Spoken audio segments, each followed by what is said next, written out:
श्री जिनेश्वर भगवती नमः। ओम श्री परम कृपाणु देवाय नमः। ओम श्री प्रत्यक्ष सद्गुरु देवाय नमः। अपूर्व अवसर शिबिरનું આજે આ છઠ્ઠું સેશન છે। આજે આપણે ગાથા 11 અને 12 કરીશું।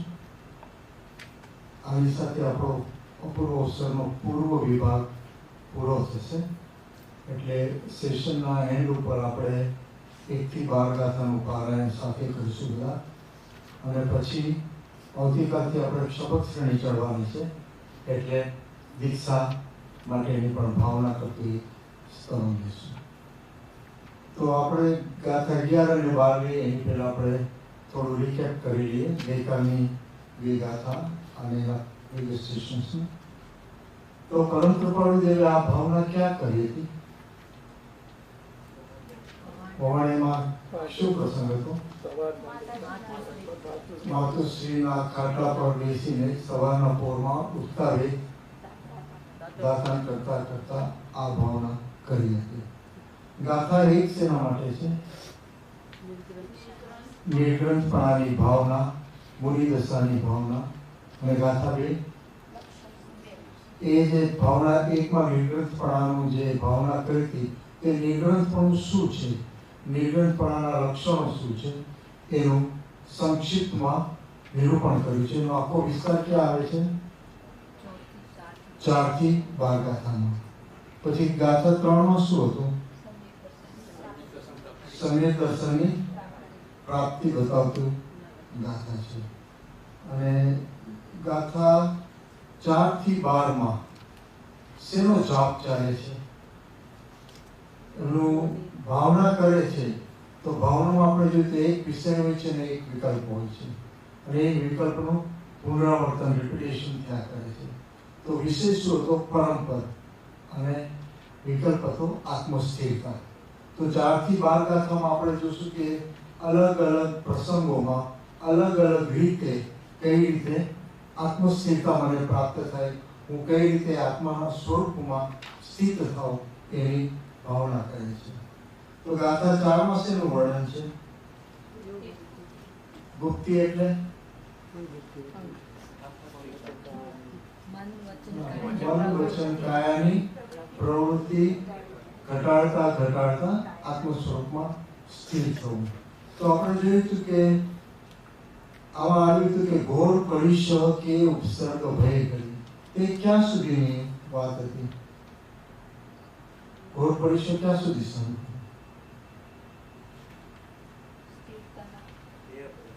મુખ્યપણે તો આવી શકે નહીં તે સ્થિરતાનો અંત જો ક્યાં સુધી? દેહ પડે, એટલે કે મારું આયુષ્ય કમ્પ્લીટ ન થાય ત્યાં સુધી હું આવી સ્થિરતામાં રહીશ। અને એમાં આપણે જોયું હતું કે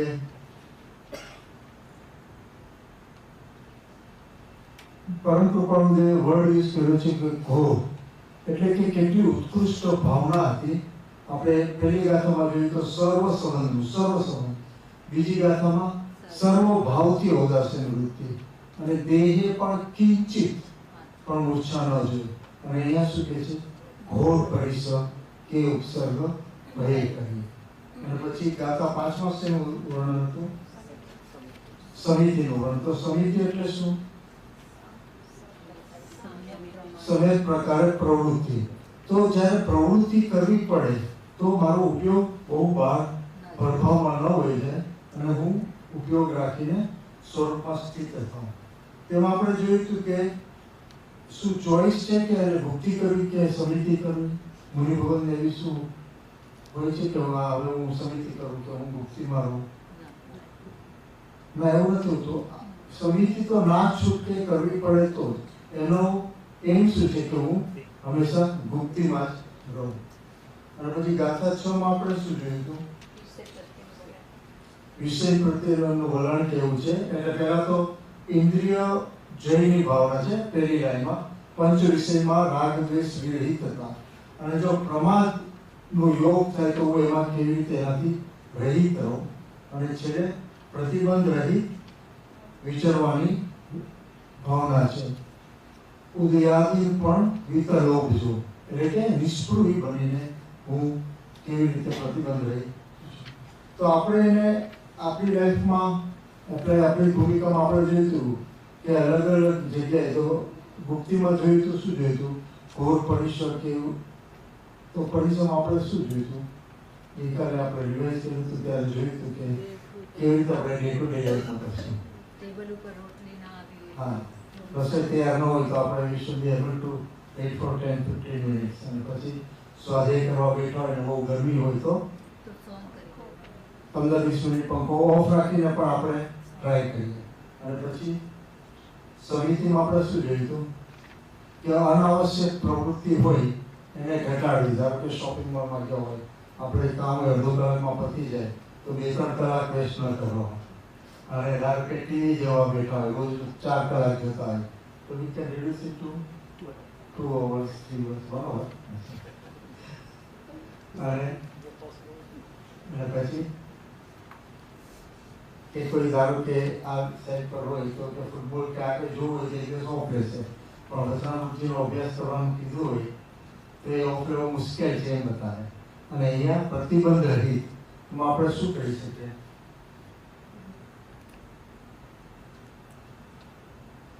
ચાલશે, ભાવશે, ગમશે.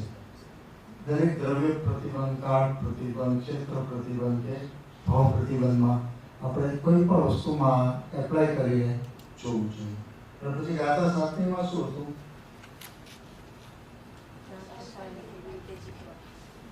કસાય કેવી રીતે જીતવા, એના ઉપાયો શું અને એનું ટેકનિક શું એ બતાવ્યું હતું. કામ, ક્રોધ, માન, માયા અને લોભ. અને ગાથા 8માં શું હતું? કઈ હદ સુધી મારે આ કસાયોને જીતવા છે. તેમાં ક્યાં શબ્દો હતા જેનાથી ખબર પડે કે એક્સ્ટ્રીમ લેવલ ઉપર જઈને પરમ કૃપાળુ દેવને એ બધા કસાયોને જીતવા છે? દરેક લાઈનમાં એક વર્ડ છે.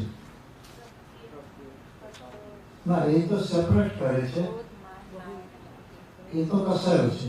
કયા શબ્દો એવું સૂચવે છે કે એમને કઈ હદ સુધી જીતવા છે? બહુ, પછી ચક્રી, બરોબર છે. દેહ જાય તો પણ. અને છેલ્લામાં પ્રબળ મીન્સ ઉચ્ચતમ કોટીની રિદ્ધિ સિદ્ધિ હોય તો પણ લોભ ન થાય.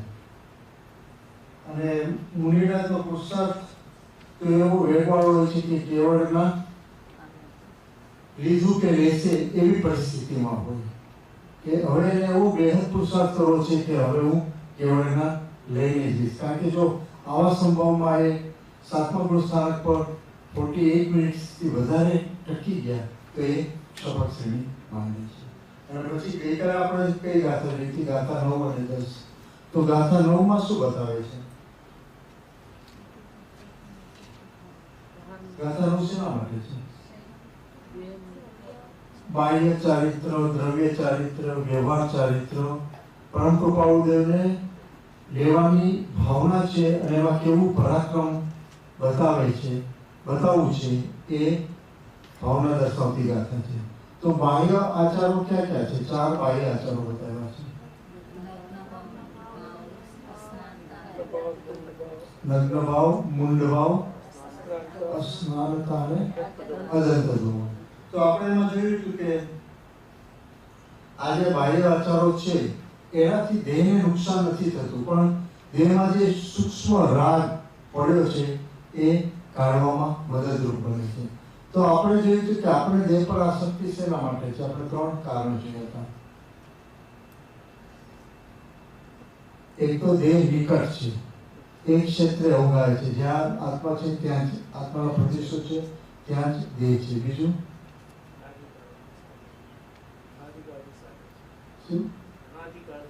હા, એટલે નિરંતર છે.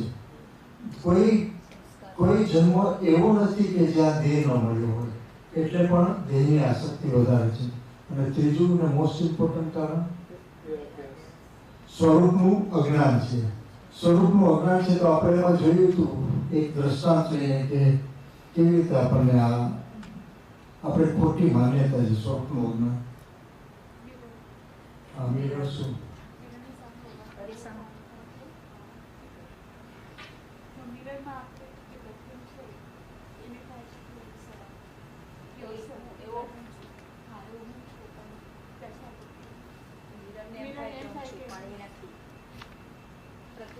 આપણે મિરરની સામે ટેબલ ક્લોક રાખી હોય અને ટેબલ ક્લોકનું પ્રતિબિંબ મિરરમાં પડે છે, તો શું મિરર એ માનશે કે આ ઘડિયાળ મારી છે? ના. કે આ ઘડિયાળ હું છું? ના. આપણે કોઈ એમ કહેશે ને કે મિરર આમ કહે છે કે ઘડિયાળ હું છું કે આ મારી ઘડિયાળ છે, તો આપણે એને હસવા લાયક ગણશું કે મૂર્ખામી પણ ગણશું. પણ આપણા જ્ઞાનમાં આ દેહનું પ્રતિબિંબ પડે છે. આત્મા જ્ઞાનરૂપ છે, જ્ઞાનમય છે. આ જ્ઞાનમાં દેહનું પ્રતિબિંબ પડે છે. દેહનું પ્રતિબિંબ પડે છે તો આપણે શું માનીએ છીએ કે દેહ કે હું અથવા મારો દેહ. તો આ સ્વરૂપનું અજ્ઞાન છે. પછી આપણે જોયું કે નગ્ન ભાવ. આપણે જોયું કે દેહ પર લક્ષ નથી તો વસ્ત્રો પર તો લક્ષ ક્યાંથી જોઈએ. પછી આપણે એવો તર્ક રજૂ કર્યો હતો કે 2 જોડી કપડાં રાખવામાં શું વાંધો. તેમાં આપણે શું 2 દ્રષ્ટાંત જોયા હતા.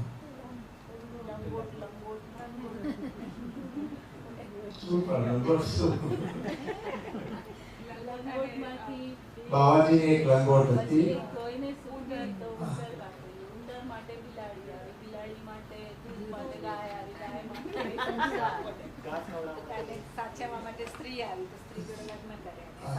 સંસાર વધી ગયો. એક લંગોટમાંથી આખો સંસાર ઉભો થયો.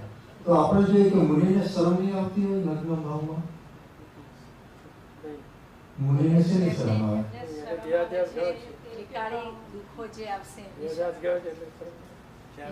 આપણે જોઈએ કે શરમ આવે છે, પણ શેની શરમ આવે છે? 4 ગતિમાં કે મારું પરિભ્રમણ થાય છે, રખું છું, એની શરમ છે. અને પછી આપણે જોયું હતું કે મૂંડ ભાવ. મૂંડ ભાવમાં શું હતું? મૂંડ ભાવ શેના માટે રાખે છે? જો ન પડે કે ડેન્ડ્રફ ન થાય એના માટે.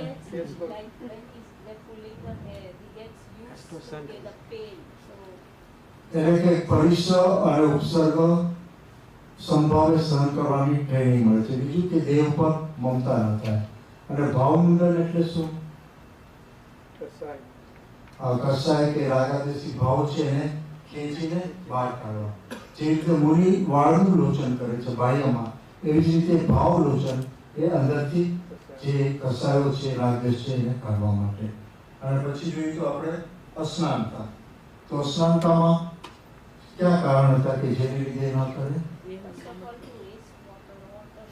એટલે કે એમાં અપકાઈના જીવો છે, અપકાઈ જીવ છે એટલે એની હિંસા ન થવી જોઈએ. બીજું કે પાણી પડે તો પણ એમાં પાણી જ્યાં પડે ત્યાં કાદવ કીચડ થાય. ત્રીજું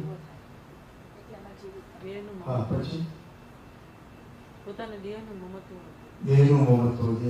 પછી વધારે જંતુ પરાધીનતા, કે પાણીનો ઉપયોગ કરવો હોય તો બીજા ઉપર પરાધીન રહેવું પડે. આપણે પણ જોઈએ છીએ કે ધારો કે આપણે હોળી રમવા જઈએ તો કેવા કપડાં પહેરીને જઈએ? જૂના કે જે હોય એ ફેંકી દેવાનું. તો મુનિ પણ એમ જ માને છે કે આ દેહ હવે મારે વિસર્જન કરવાનું છે, તો એમાં મમતા શા માટે? અને પછી અદંત ધોવન. તો દાંત શેના માટે સડે છે? પહેલા તો અદંત ધોવન અને અસ્નાનતા મુનિ ભગવંતને જરૂર નથી પડતી, કારણ કે એની બ્રહ્મચર્ય શુદ્ધિ અને તપો શુદ્ધિ એટલી બધી હોય છે કે ન કરે તો પણ કંઈ ફરક નથી પડતો. પણ આપણે જોયું હતું કે દાંત સડે છે એના બે રીઝન જોયા હતા આપણે. એક તો કે બહુ રાત્રે ખાધું હોય અને ફૂડ પાર્ટિકલ્સ રહી ગયા હોય તો ડીકે થઈને દાંત સડે છે. બીજું રીઝન શું હતું? હા, એટલે કે આપણો આહાર જો અનિયમિત હોય કે બહુ એક્સેસમાં હોય કે ગમે તેવો આહાર હોય તો શું થાય? અપચો થાય, ડાયજેસ્ટિવ સિસ્ટમ અપસેટ થઈ જાય, તો એનાથી એસિડ રિફ્લક્સ થાય અને એનાથી દાંત સડે. તો મુનિ ભગવંતનો આહાર કેવો હોય છે?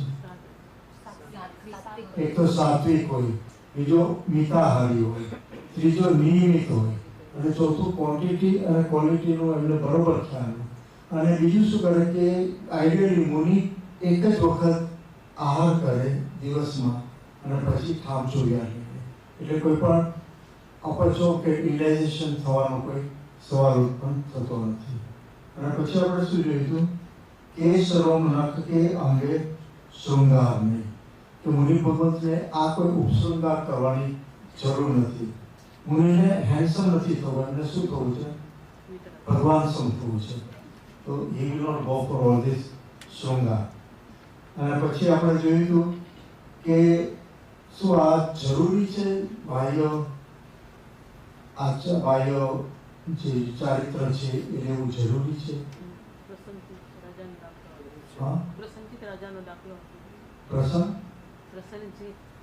પ્રસન્નચંદ્ર રાજેશનો આપણે એક્ઝામ્પલ જોઈએ કે એને હેલ્પફુલ થાય છે. અને આપણે શું જોયું હતું કે ભાવ ચારિત્ર હોય 4 થી તે 8 ગાથા સુધીમાં આપણે ભાવ ચારિત્ર, અને 9મી ગાથામાં જે દ્રવ્ય ચારિત્ર છે એને સપોર્ટિંગ છે, એટલું તે પણ ભાવ ચારિત્ર પ્રમાણે યથોચિત વ્યવહાર પણ હોવો જોઈએ. આપણે જોયું હતું કે કોઈ છોકરી હોય, એના લગ્ન થવાના છે અને એ એમ કે આ મને બ્રાઇડલ ડ્રેસ બહુ ભારી લાગે તો જીન્સ ને ટી શર્ટમાં આવું તો ચાલે કે નહીં? તો એ ના ચાલે, કારણ કે પ્રસંગ પ્રમાણે વ્યવહાર હોવો જોઈએ.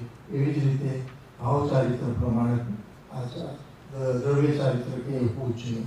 અને પછી આપણે કઈ ગાથામાં ગાથા 10, 11 અને 12 શેના માટે છે?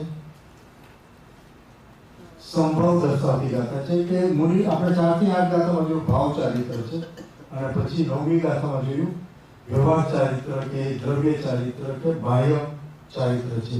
તો આ બંને દ્રવ્ય ભાવ સંયમ યુક્ત, એટલે કે દ્રવ્યથી અને ભાવથી જે સંયમ યુક્ત જે મુનિ ભવન છે એનો સંભવ કેવો હોય છે એ બતાવતી ગાથા 10, 11 અને 12 છે. તો આપણે જોયું હતું કે આ ગાથામાં કયા 4 શબ્દો છે જે બતાવે છે કે એ સંભવને લગતા છે?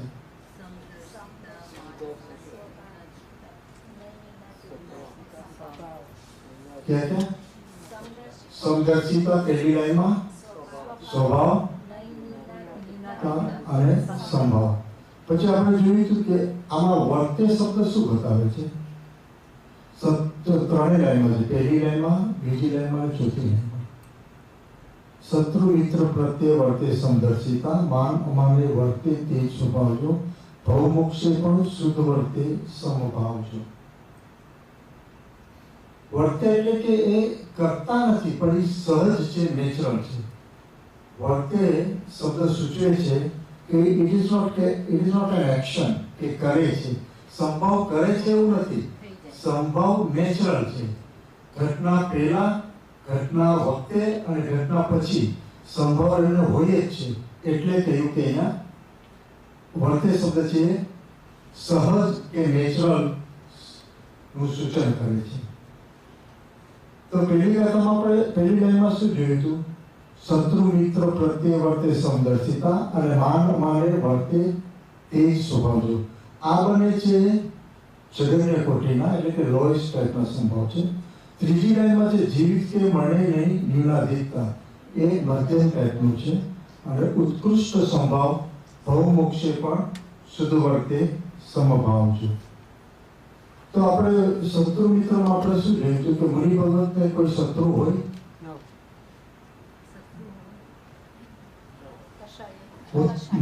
મુનિને ન હોય, તો મુનિ બીજા કોઈ એની સાથે શત્રુવત વ્યવહાર કરી શકે.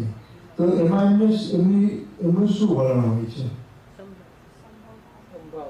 સંભાવમાં રહેવું એ તો બરોબર છે, પણ આપણે જોયું તો એક ચિત્ર બતાવીને એક્સરે એમનું શું, એમની દ્રષ્ટિ કેવી હોય છે? દ્રવ્ય દ્રષ્ટિ હોય છે, બધાને સિદ્ધ સમાન માને છે. એટલે કે શત્રુ મિત્ર પ્રત્યે વર્તે સમદર્શિતા. સમદર્શિતા એટલે કે એનો જે વ્યવહાર હોય એ સંવર્તી ન હોઈ શકે. સંવર્તી એટલે કે એનો જે વ્યવહાર હોય એ વિવેકપૂર્ણ હોય. એ બ્લેક ને બ્લેક જ જોઈએ અને વ્હાઈટ ને વ્હાઈટ જ જોઈએ. બ્લેક અને વ્હાઈટ બેઉ સરખા ન જોઈએ કે આ બંને વ્હાઈટ છે એવું નહીં, પણ બ્લેક હોય તો બ્લેક જોઈએ, વ્હાઈટ હોય તો વ્હાઈટ છે. એ પ્રમાણે વ્યવહાર વિવેકપૂર્ણ હોય. પણ બંનેને, ધારો કે બ્લેક એન્ડ વ્હાઈટ તો બંનેને પૂતગલ રીતે જોઈએ. એ રીતે બધા જ જીવને સિદ્ધ સમાન જોઈએ. પણ ધારો કે આપણા ઘરમાં 4 વર્ષનું બાળક હોય અને 12 વર્ષનું બાળક હોય, તો 4 વર્ષના બાળકને 2 રોટલી આપશો અને 12 વર્ષના બાળકને 6 રોટલી આપશો, તો વ્યવહાર વિવેકપૂર્ણ થાય. પણ બંને પ્રત્યે માનો પ્રેમ ભાવ તો એક જ છે. એવી રીતે મુનિ ભગવત જ્યારે સમ્યક જ્ઞાનપૂર્વક જોઈએ છે ત્યારે સિદ્ધ પ્લસ પર્યાય જોઈએ છે, અને જ્યારે સમ્યક દ્રષ્ટિ હોય છે ત્યારે એ સિદ્ધ સમાન જ જોઈએ છે. એટલે વ્યવહાર વિવેકપૂર્ણ થશે અને દ્રષ્ટિ એક સરખી જોશે, એટલે કે બધાને સિદ્ધ સમાન જોશે. અને માન અમારે વર્તે તે સ્વભાવ છે. એમાં આપણે શું જોયું હતું?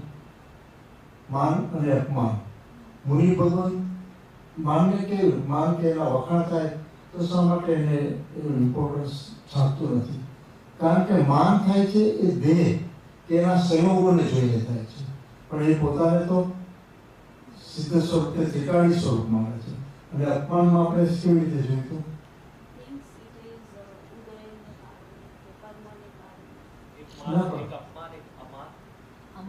આપણે અપમાનની વાત કરીએ છીએ કે મુનિ ભગવાનને કોઈ અપમાન કરે તો શા માટે એને લાગતું નથી?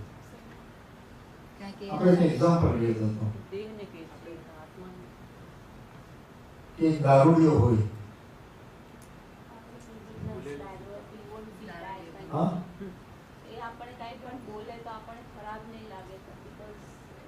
કારણ કે મૂર્છામાં છે, દારૂ પી ગયેલો છે, ભાન ભૂલેલો છે. એવી રીતે મુનિ ભગવાન શું માને છે કે એ જે વ્યક્તિ છે એ મૂર્છામાં છે, કર્મના ઉદયમાં ફસાઈ ગયેલો છે, ભૂલમાં ફસાઈ ગયો છે, એટલે આવી રીતે બોલે છે, તો મારે શું કામ લગાડવું જોઈએ? પછી માન અપમાનમાં આપણે અમાન એટલે શું?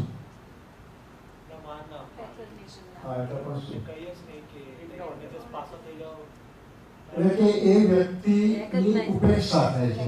As if he is not existing or he is not present over there. So that feeling is more painful કે એનાથી એને દુઃખ વધારે થાય છે. તો માન, અપમાન અને અમાન. ધારો કે કોઈ મુનિ ભગવાનને શા માટે એવું થાય છે કે આ કોઈ પણ નિંદા કરે તો એનાથી હું જો મારા સ્વરૂપમાં જાઉં તો મને વધારે ફાયદો છે? કારણ કે આપણે કોઈ એક રેપ્યુટેડ વ્યક્તિને અહીંયા ઊભી કરી હોય અને આખા ક્રાઉડને કીધું હોય કે તમે એની નિંદા કરો, અને બધા લોકો એની નિંદા કરે છે, પણ આપણે એ વ્યક્તિને કહીએ કે તું જો 5 મિનિટ સંભાવ રાખીશ ને તો તને 5 કરોડ રૂપિયા આપીશ, તો એને કંઈ થશે નહીં થાય. કારણ કે એને ખબર છે કે જો હું સંભાવે સહન કરીશ, વ્યવહારિક દાખલો છે, સંભાવે સહન કરીશ તો મને 5 કરોડ રૂપિયા મળવાના છે. એવી રીતે મુનિ ભગવાન વિચારે છે કે જો હું સંભાવમાં રહીશ તો મારા આત્મ સ્વરૂપમાં જઈશ તો અનંત ગુણનું જે મારું સ્વરૂપ છે એનો હું આનંદ માણી શકીશ. તો એ માટે પણ એ નિંદા થાય તો પણ એને લાગતી નથી. અને પછી આપણે જોઈએ કે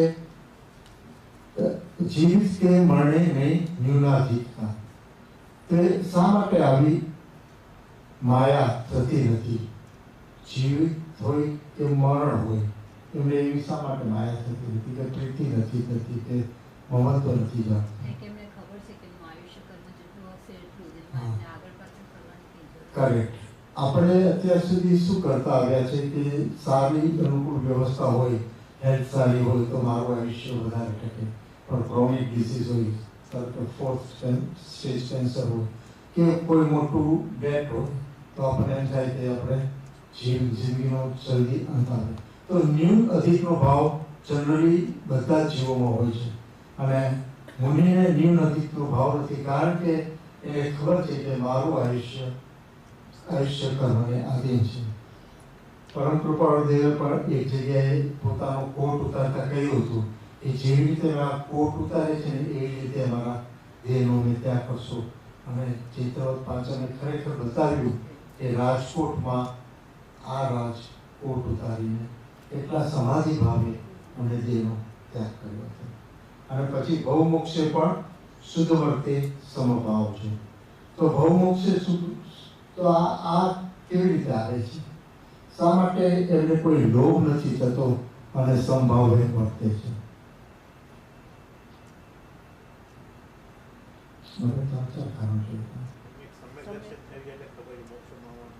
આ સમ્યક દર્શન થઈ ગયું છે એટલે આપણે મોક્ષ તો થવાનો જ છે.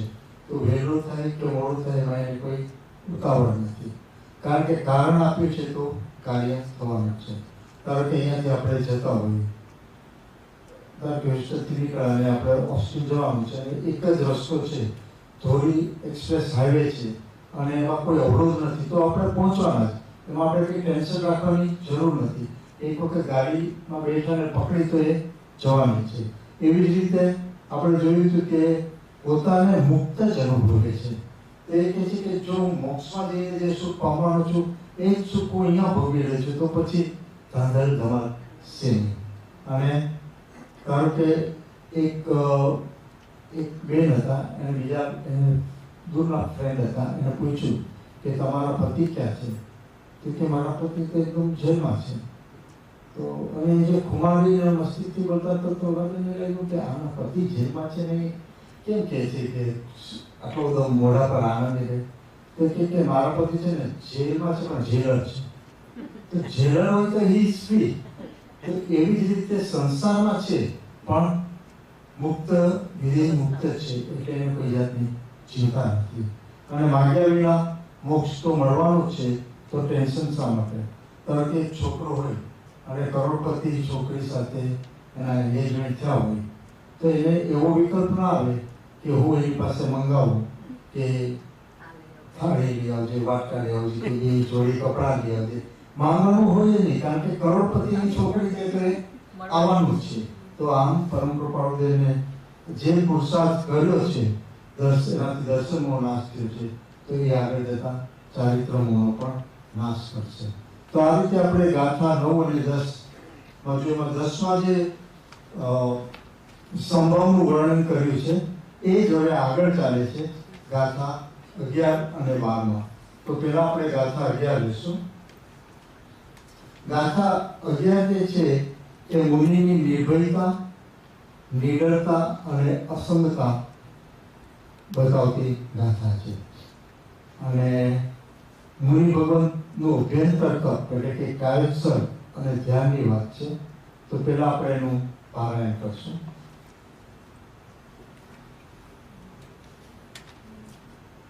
એકાકી વિચરતો વળી સ્મશાનમાં, વળી પર્વતમાં વાગસિંહ સંયોગ જો, અડોલ આસન ને મનમાં નહીં શોભતા, પરમ મિત્રનો જાણે પામ્યા યોગ જો, અપૂર્વ અવસર એવો ક્યારે આવશે? અર્થ: પ્રથમ તો અનુકૂળ સ્થાને આત્મભાવ દ્રઢ કરે, પછી તેની કસોટી કરવા પ્રતિકૂળ એવા સ્મશાન આદિ એકાંત સ્થાનોને પણ સેવે. દેહાધ્યાસ ગયો હોય ને આત્મભાવ થયો હોય એટલા પ્રમાણમાં નિર્જન સ્થાનનો ને વાઘ સિંહ ઇત્યાદિનો ભય ન થાય. સર્વ પ્રાણીને આત્મ સ્વરૂપે જ જોઈએ. કર્મના ઉદય કદાચ દેહ જાય તો પણ આત્માને કંઈ થતું નથી એમ જાણી સ્વસ્થ જ રહે. હિંસક પશુ વગેરેને દ્રવ્ય દ્રષ્ટિથી આત્મ સ્વરૂપે જોઈ મૈત્રી ભાવ જ રાખે. જ્ઞાનીને દેહાધ્યાસ મટ્યો છે તે મનને સ્થિર કરવા એવે સ્થળે જાય ત્યારે પૂર્વ કર્મ અને અનાદિ અધ્યાસને લઈને ભયનો ઉદય થાય તેને ધ્યાનમાં રહીને જીતે છે. પુરુષાર્થ કરી આત્મામાં અડોળ રહે છે. બીજા કોઈ વિચારને અવકાશ આપતા જ નથી. ત્રીજી લાઈનમાં અમુક શબ્દના અર્થ જોઈ લઈએ. ત્રીજી લાઈનમાં અડોળ, અડોળ એટલે કે સ્થિર.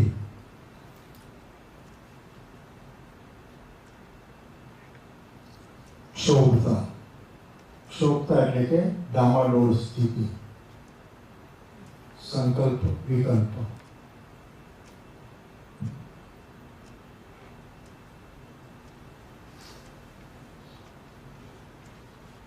આપણે જોયું કે 10મી ગાથામાં શું બતાવ્યું હતું? શત્રુ મિત્ર પ્રત્યે વર્તે સમદર્શિતા. તો જ્યારે પરિસ્થિતિ સર્જાય ત્યારે મુનિ ભગવંતનું કેવું વલણ હોય છે કે આપણે 4 થી 10 ગાથામાં જોયું, 4 થી 9 ગાથામાં મેળવી કે અને 11મી ગાથામાં પણ કે શત્રુ મિત્ર હોય તો એવી પરિસ્થિતિ સર્જાય ત્યારે કેવી રીતે સંભાવ રાખવો, કેવું વલણ હોવું જોઈએ. હવે 11મી ગાથામાં શું કહે છે કે મુનિ ભગવાન પહેલા તો પ્રતિકૂળ પરિસ્થિતિ આવતી હતી ત્યારે ઘોર પરિસર કે ઉપસર્ગ ભય કરી તો મારી સ્થિરતા કેમ ન જાય, કે પ્રવૃત્તિ કરવી પડે, પંચવિષયના કોન્ટેક્ટમાં આવ્યા, કે કસાયો ઉત્પન્ન થાય તેને કેવી રીતે જય કરવો, કેટલી હદ સુધી જય કરવું, આ બધું બહારથી આવી પડેલી પરિસ્થિતિને કેવી રીતે ટેકલ કરવાનું એનું બધું નિરૂપણ કર્યું હતું.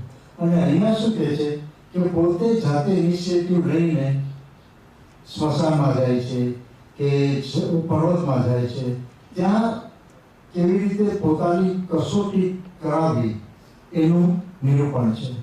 એટલે કે જુદી જુદી પરિસ્થિતિમાં પોતાની કસોટી કરાવીને જે સૂક્ષ્મ દેહભાવ પડ્યો છે એ સૂક્ષ્મ રાગ છે એને કેવી રીતે કાઢવો એનું આમાં નિરૂપણ છે. તો આમાં બતાવ્યું છે કે ઉગ્ર સાધના કરે છે સ્મશાનમાં જઈને, જંગલમાં જઈને. તો ઉગ્ર સાધના કરે તો વિપુલ કર્મ નિર્જરા થાય, મોટા જથ્થામાં કર્મ નિર્જરા થાય. કારણ કે ઉત્કૃષ્ટ પ્રકારનું તપ થાય છે. કાયોત્સર્ગ અને ધ્યાન જે બાહ્ય અને અભ્યંતર તપમાં છે, અભ્યંતરમાં એ ઉચ્ચતમ કોટીનું તપ છે, એમાં વિપુલ કર્મ નિર્જરા થાય છે. આની સામે આપણે જોઈએ તો આપણી શું ટેન્ડન્સી હોય છે? We look for the અનુકૂળ પરિસ્થિતિ only. ધારો કે આપણે પાલિતાણા જવું હોય ને તો આપણે પહેલી શું ઇન્ક્વાયરી કરશું? એસી ધર્મશાળા છે કે નહીં, કે સારી ભોજનશાળા છે કે નહીં, કે એસી બસ કે ટ્રેનમાં પણ રિઝર્વેશન કરાવવું છે તો એસી 2 ટિયર, એસી 3 ટિયર એમાં જ કરાવશું. અને ધારો કે ઘણી વખત એવું થાય કે ધારો કે રિઝર્વેશન ન મળે ને તો આખી યાત્રા કેન્સલ કરાવી નાખે, એવા પણ ગ્રુપો હોય છે. તો આપણી ટેન્ડન્સી એકદમ અલગ જ હોય છે. ધારો કે આપણે મેડિટેશન રિટ્રીટમાં જવું હોય, ધરમપુરમાં સાધના ભટ્ટી ચાલે, 3 દિવસની સાધના ભટ્ટી હોય. સાધના ભટ્ટી દરેકે પોતાને એકલા જ કરવાની હોય, પણ ધારો કે જોવે ને તો આવવાનો છો તો આપણે બધું સાથે જઈએ, એવું સાથે જઈએ. પણ સાધના ભટ્ટી તો એકલા જ કરવાની છે. મેડિટેશન રિટ્રીટમાં બીજું કોઈ હોવાનું નથી, પણ આપણે સાથ જોઈએ. જ્યારે અહીંયા શું કહે છે? એકાકી વિચરતો વળી સ્મશાનમાં, વળી પર્વતમાં વાઘ સિંહ સંયોગનો. તો આપણે તે કહેવાય એકાંત. એકાંત શા માટે?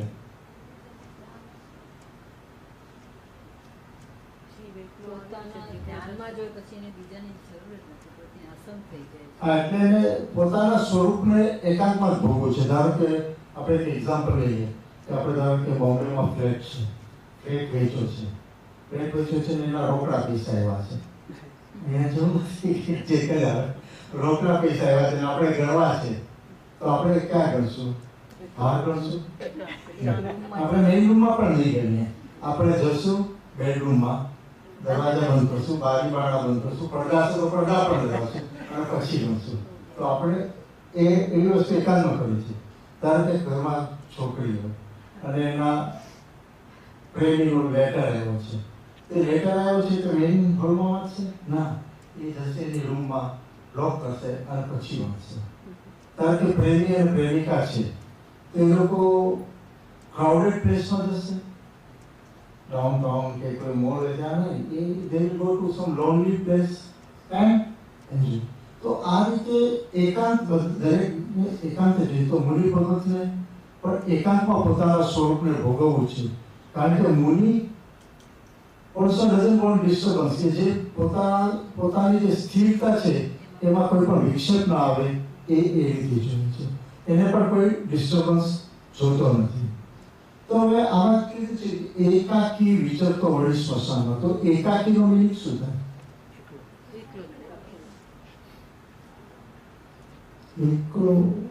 એકલા પણ એવું નથી. એકાકીના ઇંગ્લિશમાં બે શબ્દ છે એકાકી માટે. હા, લોનલીનેસ અને સોલિટ્યુડ. તો આમાં લોનલીનેસ છે કે સોલિટ્યુડ છે? સોલિટ્યુડ છે. સોલિટ્યુડ અને લોનલીનેસમાં શું ફરક?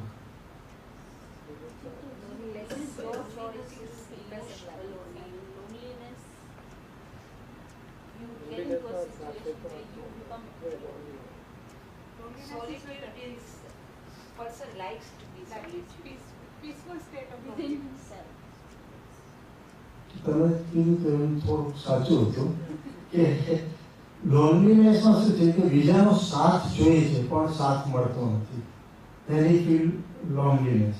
ફોર એક્ઝામ્પલ કે સન્ડે છે અને મૂવી જોવા જવું છે, 3-4 ફ્રેન્ડને ફોન કર્યા, પહેલાં બધા હા પડે પછી ધીમે ધીમે સરકી ગયા, પછી અલ્ટિમેટલી ઓછી ચર્ચા કે કોઈ આવતું નથી. then he feels loneliness, he feels frustrated. તો લોનલીનેસમાં સાથ જોઈએ છે પણ સાથ મળતો નથી. અને સોલિટ્યુડમાં શું છે કે પોતાનામાં એટલો બધો તૃપ્ત છે કે એને કોઈનો સાથ જોઈતો નથી. તો લોનલીનેસમાં બીજાની જરૂર છે પણ મળતી નથી, અને ઓલામાં બીજાની જરૂર જ નથી અને પોતે પોતાનામાં તૃપ્ત છે. તો that means કે એકાકી એટલે કે સોલિટ્યુડ મીન્સ અકળાપણ, અલુફનેસ.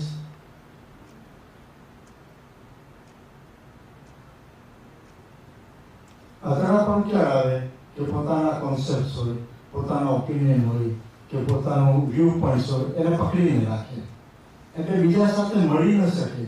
કારણ કે આપણે સેવા કરતા હોય ને આપણે આપણા પોતાના કોન્સેપ્ટ હોય કે અહંકાર હોય એને પકડી જ રાખીએ તો we will not mix with others. અને પછી આપણને લાગશે કે હું મારી રીતે કામ સારી રીતે કરી શકું છું તો મારે કોઈની જરૂર નથી. તો એકાકી સોલિટ્યુડ ડઝ નોટ મીન અકળાપણ. તો હવે મુનિ ભગવતને તો એટલા બધા મૈત્રી, કરુણા, પ્રમોદ ભાવ ખીલ્યા, એટલા બધો વાત્સલ્ય ભાવ હોય કે એ ભલે સોલિટ્યુડમાં હોય એને કોઈની સાથે દ્વેષ ન થાય, એને હંમેશા બીજા પ્રત્યે વાત્સલ્ય ભાવ જ હશે. ભલે પોતાના સ્વરૂપમાં સ્થિર થવા માંગે છે પણ that does not mean કે એને બીજા પ્રત્યે પ્રેમ ભાવ નથી, મૈત્રી ભાવ નથી, વાત્સલ્ય ભાવ નથી, એવું નથી. એટલે સોલિટ્યુડ ઇઝ નોટ અકળાપણ. તો સોલિટ્યુડ ઇઝ ઓલ્સો નોટ સ્વચ્છંદીપણ. સોલિટ્યુડ ઇઝ નોટ સ્વચ્છંદી. સ્વચ્છંદીમાં શું હોય? મન ફાવે એમ એને કરવું હોય, પોતાના પ્રમાણે હિસાબે જો થાય ને તો it is acceptable, otherwise it is not acceptable. એવું મુનિ ભગવંતને હોતું નથી. અને મુનિ ભગવંત ક્યારેય પણ સ્વચ્છંદી હોતા જ નથી. એ હંમેશા ગુરુની આજ્ઞા પ્રમાણે જ ફોલો કરે. કારણ કે ગુરુ ભગવંતે કીધું હોય કે તમે એકાંતમાં જાઓ તો જ એકાંતમાં જશે. નહીં તો મુનિ ભગવંત કોઈ પણ વખતે પોતાની મેળે એમ થાય કે હવે હું એકાંત સાધના કરું એવું કોઈ પણ એને વિકલ્પ પણ નહીં આવે.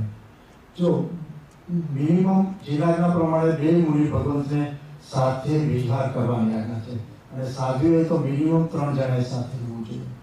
તો એકાંતપણાનો તો ક્યાંય ઉલ્લેખ જ નથી. આ તો કોણ એકાંતપણામાં રહી શકે કે જે મુનિ ભગવંત પોતાની એનું આત્મબળ એટલું બધું ખીલેલું હોય કે પોતાની પ્રમાણે સાધના કરી શકે, પોતે એટલા બધા અપ્રમત્ત ભાવમાં હોય તો એ કરી શકે. બીજું કે પોતે સંગ વગર પ્રેરણા ખીલવીને પોતાની પ્રગતિ કરી શકે. એવા જ મુનિ ભગવંતને ગુરુ આજ્ઞા આપે તો જ એકાંતમાં જાય. તો એકાંત આ જે સોલિટ્યુડ છે ઇઝ નોટ મીનિંગ કે પોતાને ફાવે એમ કરી લે. તો મુનિ ધીસ એકાકી ઇઝ ઓલ્સો નોટ સ્વચ્છંદીપણું, અને એકાકી ઓલ્સો ઇઝ નોટ અહંકારપણું કે મારે બીજા સાથે કસાઈ થાય છે તો હું એકલો રહું. ઇવન આપણે જોઈએ છીએ કે તીર્થંકર ભગવાન શ્વેતાંબરામણ્ય પ્રમાણે જ્યારે સંવત્સરણમાં પધારે ત્યારે પેલા આખા સંઘને નમસ્કાર કરે છે. એટલે કે હી ઇઝ વિથ સંઘ, હી ઇઝ નોટ અલોન. તો જ્યારે તીર્થંકર ભગવાન જ્યારે સંઘને નમસ્કાર કરીને કરે ત્યારે નાનકડા મુનિ ભગવાનને શું અધિકાર હોય કે પોતાની મેળે મન ફાવે તે પ્રવર્તે. તો આ એકાંતીપણું જે છે એ ઇઝ નોટ અકળાપણું. સોલિટ્યુડ ઇઝ નોટ અકળાપણું. સોલિટ્યુડ ઇઝ નોટ સ્વચ્છંદીપણું. સોલિટ્યુડ ઇઝ નોટ અહંકારીપણું. અને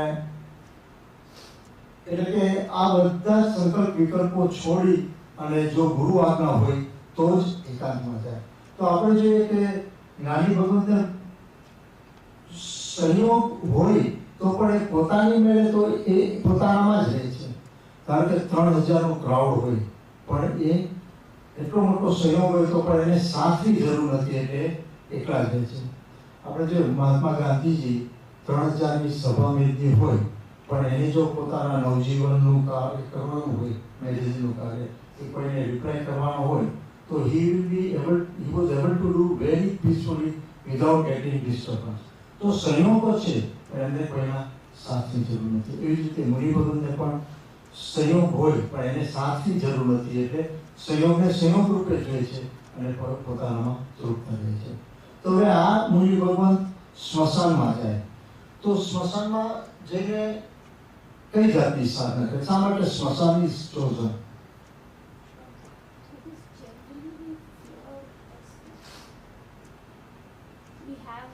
Everybody has a fear. It's not a place where people will go and sit. હા, તો મુનિ ભગવંત It's a test for your own self to see. આપણે એટલે ક્યાં એવા ફેક્ટર છે કે જેનાથી એ ટેસ્ટ કરે પોતાને? હા, વાત સાચી છે. એક તો છે એ વૈરાગ્યની આદર્શ ભૂમિ છે. શા માટે વૈરાગ્યની આદર્શ ભૂમિ છે? કે ત્યાં કોઈ પણ ડેડ બોડી આવે તો એની ચિતા સળગતી જોઈએ. ચિતા સળગતી જોઈએ એટલે સંસારની અસારતા, ક્ષણભંગુરતા એ બધું જોઈએ તો એને રિયલાઇઝેશન થાય. બુદ્ધ ભગવાન પણ જ્યારે પણ કોઈ નવદીક્ષિત આવે ને એને પહેલા 3 મહિના સ્મશાનમાં જ રહેવાનું, અને જે કંઈ પણ સળગતી ચિતા હોય, કોઈ મિલિયનર હોય કે કોઈ બેગર હોય કે કોઈ એકદમ રૂપવાન હોય કે કોઈ કદરૂપ હોય, એ બધાની લાશ આપે અને પછી જોઈએ કે બધા એક જ સ્થિતિને પામે છે. તો આ રીતે આપણે જો ધારો કે કોઈ વસ્તુ કે કોઈ ઇન્સિડન્ટ હોય એને વાંચીએ, એક્સિડન્ટ મોટો થઈ ગયો છે એને વાંચીએ, એના વિશે સાંભળીએ, પણ જો આપણે એને પ્રત્યક્ષ જોયું હોય ને તો એની ઇફેક્ટ આપણા ઉપર વધારે રહેશે, લાંબો ટાઈમ રહેશે. એવી જ રીતે સ્મશાનમાં એ સળગતા સબોને બધું જોઈએ છે તો એની જે વૈરાગ્યની ઇફેક્ટ થશે એના પર બહુ જ લોંગ લાસ્ટિંગ હશે. બીજું, સ્મશાનમાં જેમ તમે કીધું ભૂત પ્રેત પણ હોય તો ભૂત પ્રેત બીજા આ બધા છે એ જનરલી ત્યાં વાસ કરતા હોય છે અને બીવડાવે, હેરાન કરે, તો એની સંભાવની સાધના વધારે ને વધારે ઉગ્ર થતી જાય. ત્રીજું રીઝન શું છે કે સ્મશાન હંમેશા છે ને ચારે બાજુથી ખુલ્લું હોય, એટલે ઉનાળામાં સખત ગરમી પડે, શિયાળામાં સખત ઠંડી પડે, ચોમાસામાં સખત વરસાદ પણ આવે. તો આ ત્રણેય કન્ડિશન્સમાં પોતાની સંભાવની વૃદ્ધિ કરી શકે. તો આ રીતે આપણે જોઈએ કે સ્મશાનમાં એ નિર્જન પણ છે અને ભયંકર પણ છે. નિર્જન એટલે કોઈનો વાસ નથી અને ભયંકર એટલે ખાલી છે અને ભૂત પ્રેતના ચાન્સીસ છે એટલે ભયંકર પણ છે. તો આપણે જે અને પછી કહે છે કે વળી પર્વતમાં વાઘ સિંહ સંયોજજો. પર્વત છે, ગુફા છે, ત્યાં પણ જંગલો હોય પર્વતોમાં, તો એમાં પણ વાસ કરે છે. તો મુનિને શા માટે વાઘ સિંહનો સંયોગ હોય તો ડર નથી લાગતો? આપણે જોઈએ નેશનલ જ્યોગ્રાફિક કે ડિસ્કવરી ચેનલમાં બધા જે હિંસક પ્રાણીઓ બતાવતા હોય એ કેવા ઓલા નાના સસલાને એને પકડીને માંસના લોચા કાઢીને એનું મૃત્યુ કરે છે. એવી રીતે જ્યારે મુનિ ભગવાન પાસે વાઘ સિંહ આવે ત્યારે એ શું વિચારે છે કે એને મારા શરીરને પેટલું છે, મારા ચૈતન્યને થોડું પેટલું છે. તો એની દ્રષ્ટિ હંમેશા સ્વરૂપ પ્રત્યે જ હોય છે. એટલે એને આવું થાય તો પણ he is not affected, he can keep somehow very easily. બીજું કે એ માને છે કે દેહમાં જે કંઈ થાય છે એ દેહને થાય છે, એમાં મને શું? ધારો કે આપણે હેર કટ કરાવવા ગયા હોય અને આપણા વાળ નીચે પડ્યા હોય અને વાળમાં આગ લાગે તો આપણે એ થશે એ થશે, કારણ કે વાળ આપણા નથી હોતા. તો એવી રીતે મુનિ ભગવંતને એ દેહને પોતાના માનતા જ નથી. ત્રીજું કે હું આજે દેહના પરમાણુ છે એને જગતને પાછા આપી રહ્યો છું. કારણ કે આપણે કપડાં આપ્યા ધોબીને કપડાં અને પાછા આવ્યા અને આપણું કપડું ન હોય, બીજાનું કપડું હોય ને આપણે જો સર્જન હોય તો તરત દોડીને એને પાછું આપી દઈએ. એ મુનિ ભગવંત પણ માને છે કે આ દેહના પરમાણુ મારા નથી ને હું આપી દઉં તેમાં શું? એને કંઈ મોટી લોસ નથી લાગતી. તો આ રીતે વળી પર્વતમાં વાઘ સિંહ સંયોગ જો અડોલ આસન ને મનમાં નહીં શોભતા. અડોલ આસન એટલે સ્થિર આસન, અને મનમાં કોઈ પણ જાતનું ચિત્ત ડોલાયમાન થતું નથી, કારણ કે સ્વરૂપનું એને અવલંબન છે. પરમ કૃપાળુ દેવે પણ પત્રાંત 850માં જે આ લખાણ અપૂર્વ લખાણના 1 વર્ષ પછી લખે છે, મારી ચિત્તવૃત્તિ એટલી શાંત થઈ જાઓ કે કોઈ વૃદ્ધ મૃગ જેના માથામાં ખુજલી આવતી હોય તે આ શરીરને જળ પદાર્થ જાણી પોતાનું માથું ખુજલી મટાડવા આ શરીરને થશે. એટલી ઉચ્ચતમ દશા હશે કે જ્યારે આવું લખી શકે કે મારી ચિત્તવૃત્તિ એટલી શાંત થઈ જાઓ કે આ શરીર એક ઝાડના ઠૂઠા જેવું લાગે, અને કોઈ મૃગને જો ખુજલી આવતી હોય હરણને તો એ મારા શરીરને ખસે તો પણ હું ચલાયમાન કે ડિસ્ટર્બ નહીં થાઉં. આની સામે આપણે જોઈએ તો આપણે 15 મિનિટનું ધ્યાન કરવું હોય તો આપણે કેટલા પગ આપણા ઊંચા નીચા થાય છે. અને આનું કારણ એ છે કે ચિત્ત ડોળાયમાન થતું નથી, કારણ કે સ્વરૂપની એટલી બધી અનુસંધાન છે, જાગૃતિ છે. ધારો કે કોઈ મેળો હોય એમાં બાળક અને એમાં આવ્યા હોય અને બહુ રસ હોય જબરદસ્ત, તો બાળક માની આંગળી પકડીને રાખશે. અને ધારો કે બહુ જ ધસારો વધી ગયો તો એ એટલી ઉગ્રતાથી પકડશે માની આંગળી. એવી રીતે મુનિ ભગવાન જાણે છે કે હવે આવા ધારો કે મારું અવલંબન છૂટી ગયું તો જેમ મારો બાળકને ભય છે કે ક્યાંય મેળામાં ખોવાઈ જશે, હું પણ જો સ્વરૂપનું અવલંબન છોડી દઈશ તો આ ચાર ગતિમાં ક્યાંય ને ક્યાંય રખડતો થઈ જઈશ. અને પછી શું કહે છે, અડોલ આસનને મનમાં નહીં શોભતા પરમ મિત્રનો જાણે પામ્યા યોગ જો. આપણને જો કોઈ ક્રોધ કરાવે, ધારો કે વાગસી આવ્યા ને કંઈક આપણને ગુસ્સો થયો તો આપણને લાગે ચાલો કે આપણે નિમિત્ત માત્ર છે એમ કરીને આપણે જવા દઈએ. પણ અહીંયા શું કહે છે કે પર્વતમાં વાઘસિંહનો સંયોગ થાય છે ત્યારે એ વાઘસિંહને માત્ર મિત્ર નથી માનતા, પણ જાણે પરમ મિત્ર મળ્યા હોય એવો એમને યોગ થયો એવું લાગે છે. તો આ પરમ મિત્ર મળવાનું, પરમ મિત્ર કહેવાનું કારણ શું?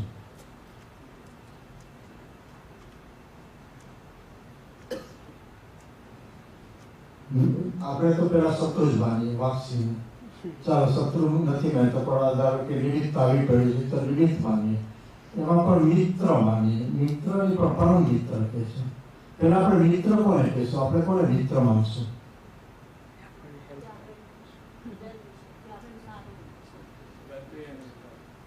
સારું ઈચ્છે, આપણું સારું કરે, તો આપણે કેવી રીતે મુનિ ભગવંતને શેની જરૂર છે?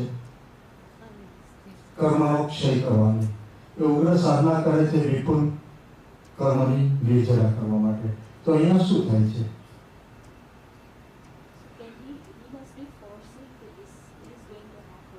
ના, ફોર્સી કરીને એ ક્ષમતા રાખ્યા નથી મુનિ ભગવાન.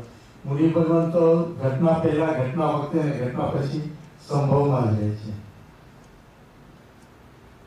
Friend in need is friend indeed કહેવત છે ને. તો મુનિ ભગવાનની નીડ શું છે? કે મારા કર્મનો ક્ષય થાય. અને વાઘસિંહ આવીને શું કરે છે? એના પર પંજો નાખે છે, ગર્જના કરે છે, વાંસના લોચા કાઢે છે, લોહી નીકળે છે. ત્યારે મુનિ ભગવાનને શું થાય? કે મને હેલ્પ કરી રહ્યો છે. એમની નીડ શું હતી? કર્મનો ક્ષય કરવાની. અને કર્મનો ક્ષય ઉગ્ર સાધનામાં સંભવ રાખીને જ થઈ શકે. તો જ્યારે આ મારા પર એટેક કરે છે અને હું સંભવ રાખું છું, તો મારા કર્મનો ક્ષય થાય છે. તો હી ઇઝ હેલ્પિંગ મી. તો friend in need is friend indeed. તો આ રીતે. બીજું કે મુનિની ઈચ્છા શું છે? આપણે પરમ મિત્ર કોને કહીશું?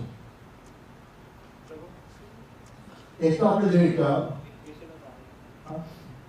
Can human be like that? Can we ever be like that? yes, we can be like that. એવા ઘણા મુનિ ભગવાન છે. હું તમને એક એક્ઝામ્પલ આપું. સુકોશલ મુનિ હતા. સુકોશલ મુનિ જંગલમાં ઉગ્ર સાધના કરવા જાય છે. ત્યારે એક વાઘણ આવે છે જે પૂર્વભૂમા એની માં હતી અને બંને વચ્ચે બહુ જ અણબનાવ બની ગયો હતો. એ આવીને એમનું આખું શરીર સ્લોલી 3 દિવસમાં ખાય છે. અને મુનિ ભગવાન till death at the end of the 3 days was in the same direction position. તો આવું ન બની શકે એવું નથી. આપણે અત્યારે એવું દેખાતું નથી, પણ એવા પણ મુનિ ભગવાન તો હશે. મારા ખ્યાલમાં નથી કે આપણા ખ્યાલમાં નથી, પણ આપણે પરમ દિવસે એક્ઝામ્પલ જોઈએ તો વિદ્યાસાગર મુનિ. વિદ્યાસાગર મુનિ કેવા હતા કે એને કોઈ દ્રવ્ય, ક્ષેત્ર, કાળ, ભાવનો કોઈ પણ પ્રતિબંધ નહોતો, લાગણીનો પ્રતિબંધ નહોતો. હવે એમને એક સ્થાનેથી બીજા સ્થાને જવું હોય તો 1 માઇલ પછી 2 રસ્તા આવે છે, ઈસ્ટમાં જાય છે કે વેસ્ટમાં આવે છે. અહીંયા 1 માઇલ પહેલા એને પૂછે છે, 6 વાગે નીકળવાનું હોય કે આપણે 6:30 ત્યાં પહોંચો તો કઈ બાજુ જવું છે. એને કોઈ એવો વિકલ્પ નથી. તો તમે એમ ન કહી શકો કે આવું કોઈ વ્યક્તિ હોઈ શકે કે જેને વિકલ્પ ન હોય, કે એની ઈચ્છા પણ ન હોય, તો મારી માટે કોઈ વ્યવસ્થા કરે. તો ઇટ ઇઝ વર્કેબલ. અને એવા ઘણા દ્રષ્ટાંતો કથાનું યુગમાં આવે છે કે જ્યાં બતાવે છે કે કેટલી ઉગ્ર ચારિત્રનું પાલન થાય છે. તો it has happened so many examples are there in the past. મુનિપણામાં. અને આપણે મિત્ર કોને કહેશું? કે આપણા ભાવ કયા વિના જાણી શકે. કારણ કે નરેશ પ્રભુ છે, એના ફ્રેન્ડ છે, મારા કોઈ ફ્રેન્ડ છે વિરેન્દ્રભાઈ. ચાલો એક્ઝામ્પલ લઈએ. વિરેન્દ્રભાઈ એના ફ્રેન્ડ છે. વિરેન્દ્ર આને કંઈક આમના મનમાં કંઈક કાં તો ટેન્શનમાં દુઃખી છે, કાં તો સુખી છે. તો દુઃખી એમને એ ભાવ એક્સપ્રેસ કરશે એના પહેલા જ એને ખબર પડી જશે કે આ દુઃખી છે કે કોઈ ટેન્શનમાં છે. એવી જ રીતે જો મિત્ર હશે, ખરો મિત્ર હશે, તો એ જો સુખી હશે તો પણ જાણી શકશે કે શું આજે બાબાજીનો ફોન આવ્યો હતો કે આપણું હિસ્ટોમાં ફિક્સ થઈ ગઈ છે કે ગુરુ પૂર્ણિમા હિસ્ટોમાં જ થવાની છે, તો એ વિલ બી હેપી. તો આ રીતે એમના કયા વિના જ જાણી શકે there is a real friend. તો આ મુનિ ભગવાન શું વિચારે છે કે આ વાતથી મારા કયા વિના જ મારા ભાવ જાણી ગયા છે કે મારે દેહને અર્પણ કરી અને મારે ઉગ્ર સાધનામાં સંભાવે રહેવું છે. તો એ રીતે પણ કહી. અને બીજું શું કે જેમ હોય ને કે સમાન આચાર અને સમાન વ્યસન હોય એ બેઉ ફ્રેન્ડ જ હોય. ધારો કે કોઈ સિગરેટ પીતું હોય અને એને એવો બીજો મળી જાય સિગરેટ પીવાવાળો, તે બંને ફ્રેન્ડ થઈ જશે. તો સંસ્કૃતમાં કહેવત છે કે સમાનશીલ વ્યસને શું સખ્યમ એટલે ફ્રેન્ડ, સમાનશીલ અને વ્યસન જે સમાન હોય એ બંને ફ્રેન્ડ બને. તો અહીંયા મુનિ ભગવાન શું માને છે કે હું સિદ્ધ સમાન છું, મારામાં સમય દર્શન જ્ઞાન ચારિત્ર્ય ગુણ છે. વાક્ષીમાં પણ એ જ છે, એ પણ જ્ઞાન દર્શન ચારિત્ર આત્મા છે, બંધ આત્મા છે, તો એ પણ મારો ફ્રેન્ડ છે. તો એ રીતે પણ એ સ્વરૂપની દ્રષ્ટિ કરીને પણ ફ્રેન્ડ માને છે. અને ખાલી ગુણ સિમિલર નથી પણ સેમ જ છે. અને બીજું કે શત્રુનો શત્રુ એ મિત્ર. શત્રુનો શત્રુ મિત્ર કોઈ સમજાવી શકશે? બિઝનેસમેન સાહેબ બધા સમજાવી શકે. ધારો કે આપણે હોય, આપણી દુકાન હોય કે આપણે કંઈક બિઝનેસ હોય અને આપણી બાજુમાં જ કોમ્પિટિટર હોય. એ કોમ્પિટિટરને આપણે કોઈ રીતે પહોંચી શકતા ન હોય, તો એ કોમ્પિટિટરનો કોઈ શત્રુ હોય, એ આપણો શું થશે? આપણો મિત્ર થશે ને. તો શત્રુનો શત્રુ એ આપણો મિત્ર. તો આપણે જોઈએ કે મુનિને વ્યવહારથી, હું નિશ્ચયથી વાત નથી, વ્યવહારથી પણ એનો શત્રુ પોતાનું શરીર. અને આ શરીરનો શત્રુ કોણ? વાક્ષી. તો શત્રુનો શત્રુ એ મિત્ર થયો કે નહીં? તો એવી રીતે મુનિ ભગવાન માને છે કે શત્રુનો શત્રુ એ મારો મિત્ર, પરમ મિત્ર. અને પછી કે જ્યારે કોઈ મિત્ર હોય ને, મિત્રના ઘરે મિત્ર આવે ને તો એ સહજપણે રહે.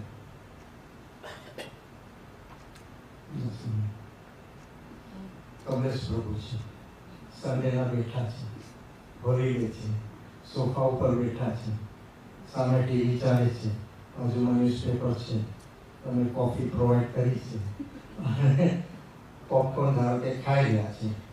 અને એમના કોઈ ફ્રેન્ડ આવે, ધારો કે નરેશ પ્રભુ પહોંચી ગયા અને શોર્ટમાં બેઠા છે, આરામ છે સંડે, તો એ ખરેખર એમના મિત્ર છે. તો બીડી ચેન્જ બેઠા જ રહેશે, ટીવી જોતા હશે, ટીવી જો ચાલુ હતું. પણ ધારો કે એના સાસુમાં આવી ગયા તો એ સીધા જશે બેડરૂમમાં, ચબોલેગો પહેરીને આવશે, હાથમાં વાળ સરખા કરીને આવશે, ડાઇનિંગ ટેબલ પર કંઈ ગોઠવાણું બરોબર નહીં તો ગોઠવશે. તો જો મિત્ર છે તો હી વિલ નોટ ચેન્જ. એવી જ રીતે મુનિ ભગવાન માને છે કે વાક્ષી તો મારા મિત્ર છે, તો એ કાયોત્સરમાં સ્ટેડી રહેશે, એમાં કોઈ ચેન્જ નહીં કરે. તો એ એમનો પરમ મિત્ર છે. અને મુનિ ભગવતને તો જ્યારે વાક્ષી નજીક આવતા હોય ને ત્યારે તેને એમ જ લાગતું કે મારું કેવળના નજીક આવી રહ્યું છે, એવા એમના ભાવ હોય. તો એ રીતે આપણે જોયું કે મુનિ પોતાની જે સહજ સ્થિતિ છે એમાં અડોલ રહે છે, કારણ કે એને પરમ મિત્ર માને છે. તો આપણે પરમ મિત્રના 4-5 એક્ઝામ્પલ જોયા, જેનાથી આપણને સેટ થાય છે કે પરમ કૃપાળુએ લખ્યું છે કે પરમ મિત્રનો જાણે પામ્યા યોગ જો. અને આપણે પરમ કૃપાળુના કેસમાં પણ જોયું કે આ અપૂર્વ અવસર લખ્યા પછી 1954માં વસોના સ્મશાનમાં, 1955માં ઈડરના પહાડોમાં, 1956માં ધરમપુરના જંગલોમાં અને સ્મશાનોમાં ઉગ્ર સાધના કરી હતી કે જ્યાં નિર્જન પ્લસ ભયંકર પ્લસ ઈડરમાં તો વાઘસિંહનો સંયોગ હોય એવી ગુફાઓમાં જઈને પણ કાયોત્સર્ગને ધ્યાન કર્યા છે. તો એની જે છે સ્થિતિ એ મેરુ પર્વત જેવી અડોલ રહે છે. તો આપણે સ્તવન જોઈ લઈએ. મેરુ તો ડગે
તો આગલી ગાથામાં કાયોત્સર્ગ અને ધ્યાન એ જે અભ્યંતર તપની સાધના છે એનું વર્ણન હતું.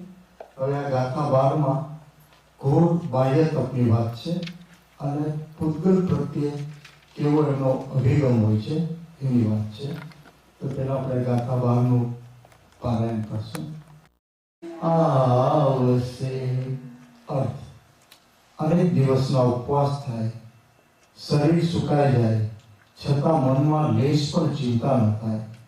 તેમ સારું ભોજન આદિ અનુકૂળ સંયોગો મળતા પણ મન રાજી ન થાય. જ્યારે કોઈ સેવા કરે, ભક્તિ કરે, ત્યારે રાગ ભાવ ન થવા દેવો એ અત્યંત મુશ્કેલ છે. ધૂળ હોય, વિષ્ટા હોય કે દેવનું રત્ન હોય, તે બધા જ પૂતગલના જ પર્યાય છે. ધૂળ છે તે વિષ્ટા થાય, રત્નની પણ કાળે કરીને ધૂળ થાય. માટે જ્ઞાની તો સર્વ પૂતગલને સમાન જ ગણે છે. તેથી તેમાં ઇષ્ટ અનિષ્ટ કરતા નથી. અમુક શબ્દનો અર્થ જોઈએ. ઘોર. ઘોર એટલે આકરા, સખત, પ્રાણઘાતક. આકરા, સખત, પ્રાણઘાતક. તાપ. તાપ એટલે દુઃખ, અફસોસ કે ખેદ. પછી ત્રીજી લાઈનમાં રજકણ. રજકણ એટલે ધૂળની કણ.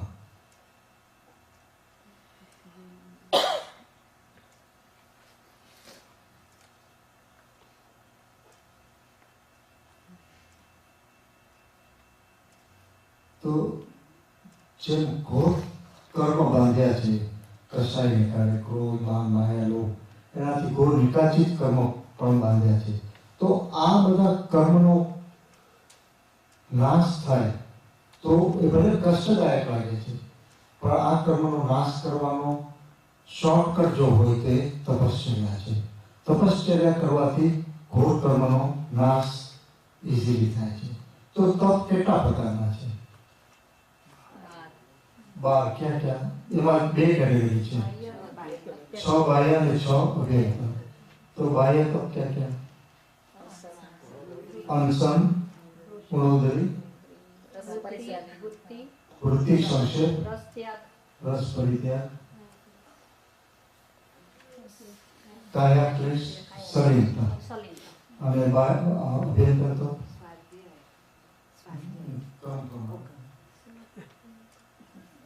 પ્રાયશ્ચિત, વિનય, વૈયાવૃત, સ્વાધ્યાય, ધ્યાન અને કાયોત્સર્ગ. તો આપણે જોયું કે પહેલી ગાથામાં 11મી ગાથામાં અભ્યંતર તપની વાત હતી, કાયોત્સર્ગની મેળવી. અને આમાં 12માં ઘોર તપનું વર્ણન કર્યું છે, ઘોર તપશ્ચર્યામાં પણ મને તાપને.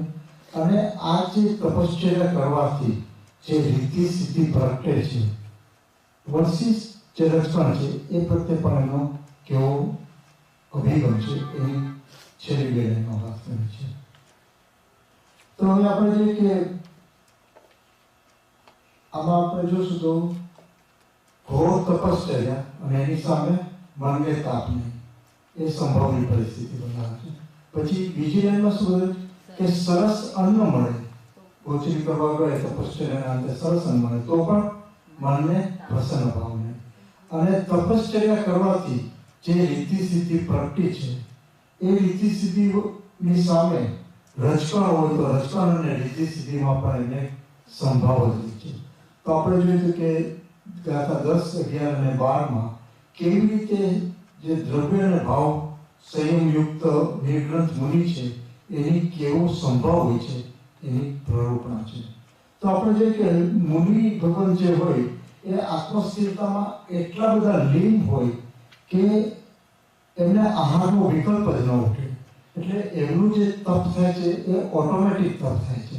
એ તપ કરતા નથી પણ એ આત્મસ્થિરતામાં એટલા બધા લીન હોય છે કે વિકલ્પ પણ ન ઉઠે.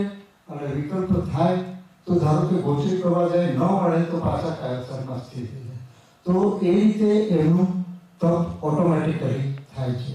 અને આપણે જોઈએ કે મુનિને આહારનો વિકલ્પ ના આવે તો આપણે જોઈએ કે આપણા સાંસારિક કેસમાં પણ જોઈએ કે ધારો કે કોઈ શેર સ્ટોક માર્કેટમાં છે અને બહુ જ તેજીના સોદા થઈ રહ્યા છે, તો ઘણી વખત એવું પણ થઈ જાય કે લંચ મિસ કરી દીધું હોય અને પછી 3-4 વાગે ખબર પડે કે મેં લંચ લીધું જ નથી. ઘરેથી ફોન આવે કે તમે જમી લીધું, ટિફિન પાછું મોકલવાનું છે, ત્યારે તો ખબર પડે કે મેં લંચ લીધું. તો આપણે એવી બધી એક્ટિવિટીઝમાં પણ જો પ્રવૃત્ત થઈને આપણને આહારનો વિકલ્પ નથી આવતો તો મુનિ ભગવાન જેને અંદર આનંદની ઘટાઘટી ચાલતી હોય તેને આહારનો વિકલ્પ ક્યાંથી આવે? તો ઓટોમેટિકલી તપ થયા જ કરે છે.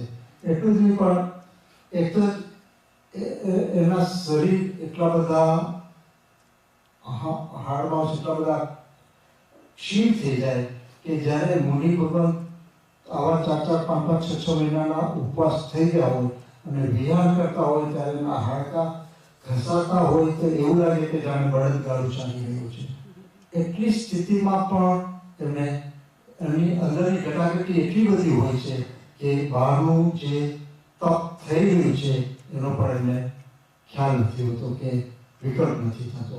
એ પોતાનામાં એટલા બધા તૃપ્ત હોય છે કે એમને ઈચ્છા જાગતી નથી.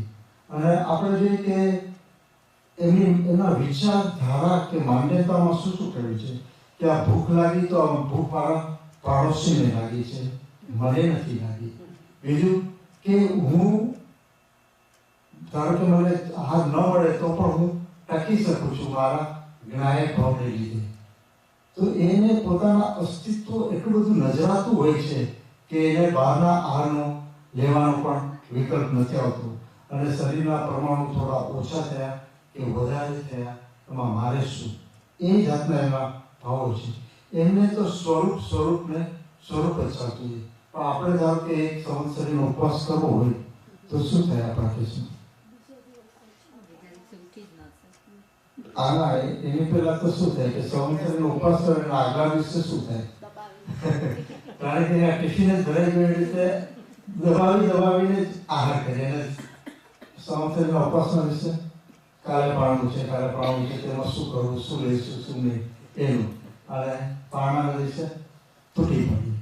તો આપણે ઉપવાસ એના આગલા દિવસે આહારના વિચારો, શરીર ઉપર ફોકસ, ઉપવાસના દિવસે પણ કાલે શું કરવાનું છે આહાર ઉપર ફોકસ, અને પાળના દિવસે પણ આહાર ઉપર જ ફોકસ. તો ઘોર તપશ્ચર્ય, અને મુનિએ તો ઘોર તપશ્ચર્યમાં પણ મનને તાપ નહીં. અને મહાવીર ભગવાને પોતાના 12.5 વર્ષનું જે મુનિકાળ હતો તેમાં કરેલા ઉપવાસનું વર્ણન વાંચું છું. 12.5 વર્ષ એટલે 4515 days. એમાંથી ફક્ત 339 days એ પણ 1 ટન આહાર કર્યો હતો.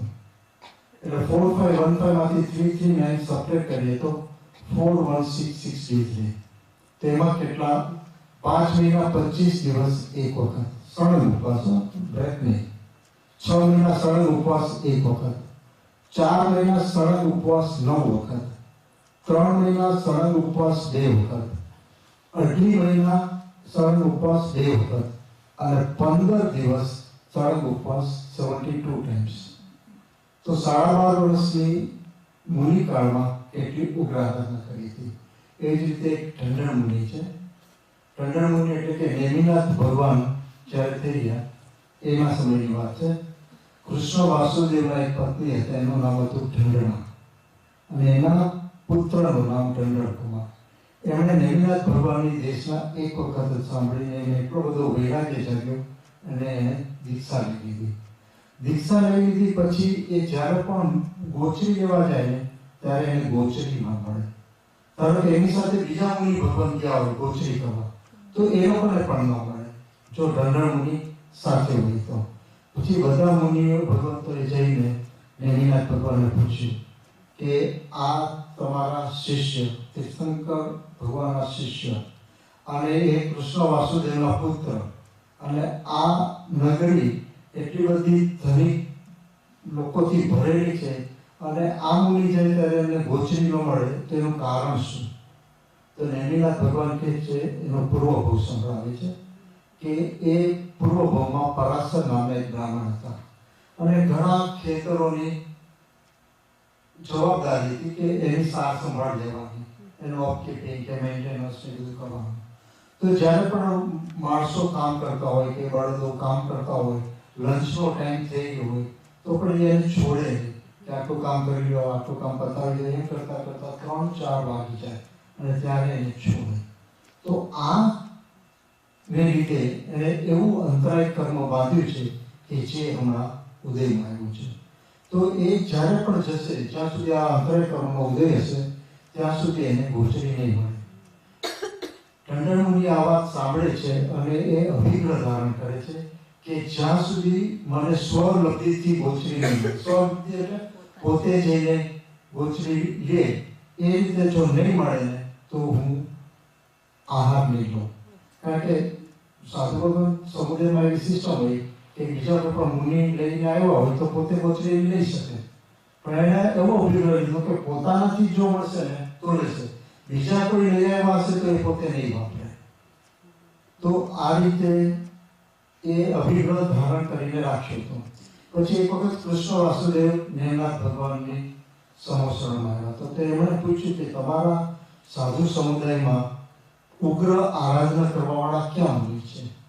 તેણે કીધું ઢંઢળ મુનિ છે. તો એને બહુ જ અહોભાવ જાગ્યો કે હું એમના વંદન કરવા જાઉં. તો એ હાથીની અંબાડી ઉપર જાય છે અને કોઇન્સિડન્ટલી ઢંઢળ મુનિ પણ ગોચરી લેવા જતા હતા. તો એમને જોયા કે તરત જ હાથીની અંબાડી પરથી ઉતરી અને એમને વંદન કર્યા. તો એ ગૃહસ્થે એની બારીમાંથી જોયું કે કૃષ્ણ વાસુદેવ જેવા આ મુનિને વંદન કરે છે તો આ બહુ જ ચારિત્રવંત મુનિ હોવા જોઈએ. એટલે એને ગોચરીનો લાભ બોલાવે છે કે મને ગોચરીનો લાભ આપો. એટલે જાય છે ઢંઢળ મુનિને, એની પાસેથી ગોચરી લે છે, મોદક બોલાવે છે. હવે પાછા પડે છે. એટલે જનરલી સિસ્ટમ શું હોય કે કોઈ પણ મુનિ ગોચરી લઈને આવે ને પોતાના ગુરુને પહેલા બતાવે અને પછી એ પ્રમાણે ડિસ્ટ્રીબ્યુટ થાય. એટલે નેમિનાથ ભગવાન પાસે જાય છે કે મને આજે ગોચરી મળી ગઈ છે તો મારું અંતરાય કર્મ તો તૂટી ગયું ને. તો નેમિનાથ ભગવાન કહે છે કે આ તને જે ગોચરી મળી છે ને એ સ્વલબ્ધિથી નથી મળી, કારણ કે ગૃહસ્થે જોયું હતું કે કૃષ્ણ વાસુદેવ તમને વંદન કરે છે કે એનો અહોભાવ જાગ્યો. એટલે એમને પોતેથી પ્રેરણા નથી આપી, પણ આ જોઈને આપી છે. એટલે આ સ્વલબ્ધિ ન થાય, આ પરલબ્ધિ થાય. તો આ સાંભળીને તરત જ ડિસાઈડ કરે છે કે આ પરલબ્ધિ છે, એટલે એને પડખાવી દે છે. પડખાવી દે છે ત્યારે એ એવી વિચારધારામાં ડૂબી જાય છે કે મેં મારા કેવા અંતરાય કર્મો બાંધ્યા હતા કે જે આ મને આ ભાવમાં આવો વિપાક આપી રહ્યા છે. અને એ પોતાના આત્માને એટલો બધો પશ્ચાતાપ ને નિંદામાં નાખે છે કે એ વિચારધારામાં કરતા કરતા ત્યારે ત્યાં કેવળ જ્ઞાન પામી જાય છે. તો આપણે જો કેટલી ઉગ્ર આરાધના. એવી જ રીતે ધન્નાનગાળની વાત તો આપણે સાંભળી છે. ધન્નાનગાળ કાકંદીના કુંવર હતા.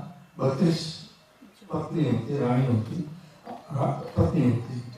ભગવાન મહાવીરની એક જ દેશના સાંભળે છે અને ડિસાઈડ કરે છે કે મારે દીક્ષા લેવી છે.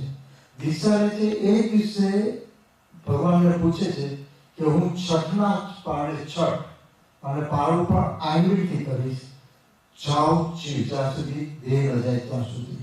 દીક્ષા લીધી હતી તે અંત સુધી ભગવાન એને આજ્ઞા આપે છે કે યુ કેન ડુ ધીસ તપ. તો એ તપ કરતા હોય છે. ત્યાં શ્રેણી મહારાજ આવે છે સમોસણમાં.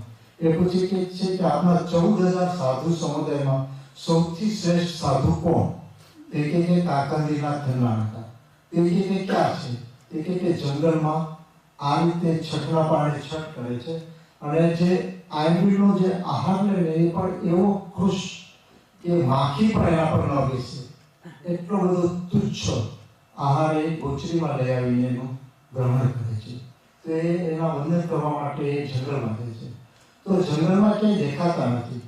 પછી બહુ બારીકાઈથી જોઈએ છે તો એક હાડપિંજર જેવું દેખાય છે.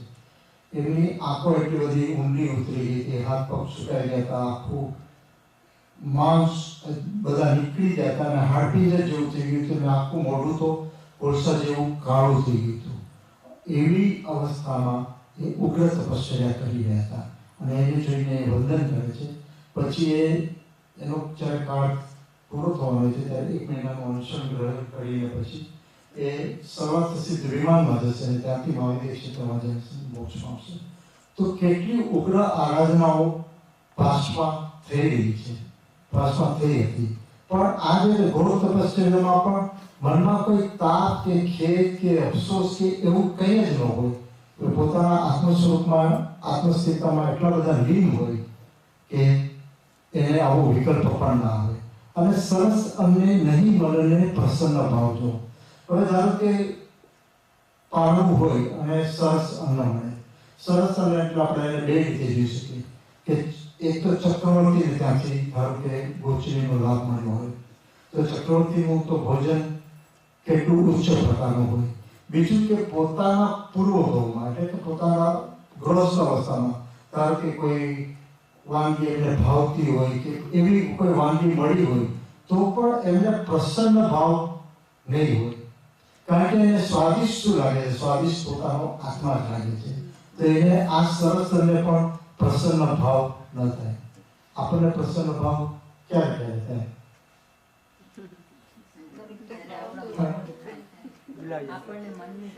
મનનું ભાવતું હોય. ધારો કે આપણે એક વિચાર કરીએ કે આપણે પાલિતાણા ઉપર ચડીએ છીએ, પર્વત ઉપર ચડીએ છીએ. આપણે નીચે એવો સંકલ્પ કર્યો કે જ્યાં સુધી સેવા પૂજા કરીને ઉપરથી નીચે નહીં આવું ત્યાં સુધી હું પાણી ગ્રહણ નહીં કરું. અને તોમ તડકામાં ઉપર આપણે ગયા છે, ઉપર પાણી ન પીવું, ઉપર સેવા પૂજા કરી, બધું કર્યું. નીચે પણ ઉતરા પણ પાણીનો કોઈ પણ વિકલ્પ ના આવ્યો. નીચે તળેટીમાં આવીએ તો પેલા શું હોય? લીંબુ પાણી, શેરડીમાં બધા એ આવે તો પણ વાંધો નહીં. કારણ કે આવ્યો અને તમે પીધો ગાતા દ્રષ્ટવા તો પણ વાંધો નહીં. પણ જો ધારો કે પીતા પીતા હાસ થયો ને તો મીન્સ તમને પ્રસન્ન ભાવ થયો. ધારો કે તમે સ્વાધ્યાય કરવા બેઠા હો, તમે એવું ડિસાઈડ કર્યું કે હું અડધો કલાક સ્વાધ્યાય કરીશ, પણ બહાર બહુ ગરમી છે પણ હું પંખો નહીં ચલાવું. તમે એવો અભિગ્રહ ધારણ કરીને બેઠા હતા. 10 મિનિટ થયા અને કાનન પ્રભુ બહારથી આવ્યા અને એને જોયું કે આ ગરમીમાં આવા પંખા વગર તો એના સ્વિચ ઓન કરી. અને જો તમને એમ થયું કે મને તો એવો ભાવ હતો પણ આણે કહ્યું તેમાં મારું શું વાંક, અને જો તમને હાસ થયું એટલે તમને પ્રસન્ન ભાવ થયો. તો મુનિ ભગવાન શું છે? સરસ અને પણ નહીં મનને પ્રસન્ન ભાવજો. અને પછી શું કહે છે કે રજકણ કે રિદ્ધિ વૈમાનિક દેવની સર્વે માન્યા પૂતગલ એક સુભાવજો. આમાં રિદ્ધિ વૈમાનિક દેવની કીધી છે. તો દેવ ક્યાં કેટલા પ્રકારના દેવ છે? 4 પ્રકારના દેવ. 12 દેવ જ છે. આ 4 પ્રકારના ક્યાં?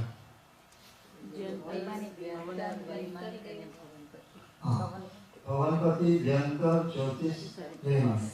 તો વૈમાનિક દેવની જે રીતિ સિદ્ધિ હોય છે જે 4 દેવતાઓમાં સૌથી વધારે હોય છે. ત્યાં બંને પ્રકારના દેવ હોય, હલકામાં હલકા દેવ અને ઊંચામાં ઊંચા દેવ.